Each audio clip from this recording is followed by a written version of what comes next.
পরপুরুষের জিভের ডগায় লেগে থাকা প্রশংসার স্বাদ কেমন জানেন? সেই স্বাদ যখন শিরা উপশিরা বেয়ে আপনার মস্তিষ্কে ছড়িয়ে পড়ে তখন কেমন নেশা হয়। এটা এমন এক নেশা যার কাছে পৃথিবীর দামি ব্র্যান্ডের অ্যালকোহলও ফিকে হয়ে যায়। ভাবি, আপনাকে তো একদম কলেজ স্টুডেন্ট লাগে। আপনার নাকের পাশের তিলটা অসম্ভব সুন্দর। আপনার মতো মানুষকে নিয়ে ঝগড়া করে কিভাবে? শুনে ভালো লাগছে তাই না?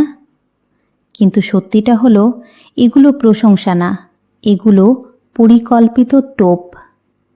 এই কথাগুলোর প্রথম কাজ কি জানেন? আপনাকে আপনার বর্তমান পরিচয় থেকে আলাদা করা। স্ত্রী না, মা না, আপনাকে আবার ডিজায়ারেবল উম্যান বানানো। তারপর কি হয়? আপনার মাথায় ঢুকিয়ে দেয়া হয় আপনাকে কেউ গভীরভাবে দেখে না, আমি দেখি। আপনার স্বামী আপনাকে চেনে না, আমি চিনি। এখানেই বিপদ। আপনি তুলনা করতে শুরু করেন।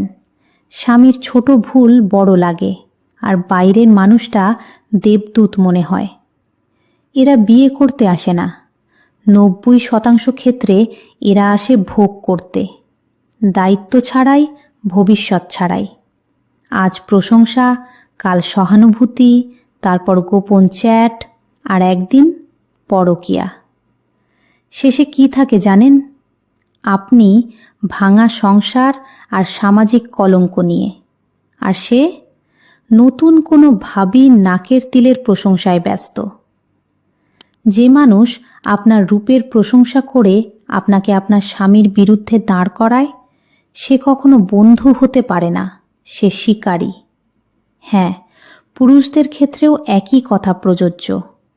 ফাঁদ দুই দিক থেকেই আসে। মনে রাখবেন, আপনার স্বামী হয়তো কবি না, প্রতিদিন প্রশংসাও করে না, কিন্তু অসুস্থ রাতে যে মানুষটা পাশে থাকে, ক্ষণিকের নেশার জন্য সেই চিরস্থায়ী আশ্রয়টা নষ্ট করবেন না। কুকুর হইতে সাবধান। এই ভিডিও হয়তো কারো সংসার ভাঙা থেকে বাঁচাতে পারে, তাই ভিডিওটিতে লাইক করুন এবং শেয়ার করে অন্যদের দেখার সুযোগ করে দিন।